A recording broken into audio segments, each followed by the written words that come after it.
இயற்கை எழில் கொஞ்சும் நம் ராஜபாளையம் நகர்.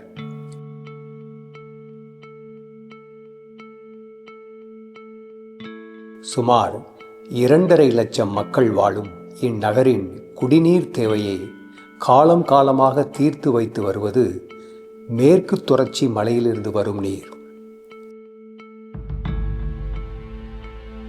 ஆனால் நம் வீடுகளில் இருந்து வெளியேறும் கழிவு நீரின் நிலை என்ன? திறந்த கால்வாய்களில் வெளியேறும் கழிவுநீர் ஓடைகளின் மூலம் கண்மாய்களில் கலக்கிறது. விளைவு கொசுக்களின் உற்பத்தி, துர்நாற்றம் மற்றும் நீர்நிலைகள் மாசுபாடு. இந்நிலையை நிரந்தரமாக மாற்றி கழிவு நீரை முழுமையாக சுத்திகரிக்க உருவானதே நம் நகரின் பாதாள சாக்கடை திட்டம். நம் நகரில் இதற்கென்றே அமைக்கப்பட்டிருக்கிறது மிக பிரம்மாண்டமான சீவேஜ் ட்ரீட்மெண்ட் பிளான்ட். இங்கு மொத்தமாக வந்து சேரும் கழிவுநீர் பல நிலைகளில் சுத்திகரிக்கப்பட்டு இறுதியில் விவசாயத்திற்கு ஏற்ற தெளிவான நீராக உருமாறி கொத்தன்குளம் கம்மாயை வந்தடைகிறது. இதனால் இங்கு வருடம் முழுவதும் நீர் நிரம்பி இருக்கிறது.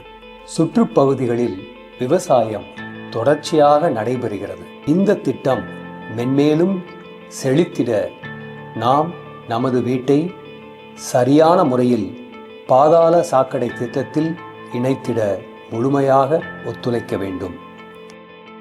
முதல்ல பாதாள சாக்கடை திட்டத்தில் குழாய் வழியாக சாக்கடை தண்ணி வந்துரும்னு ஒரு பயம் இருந்தது.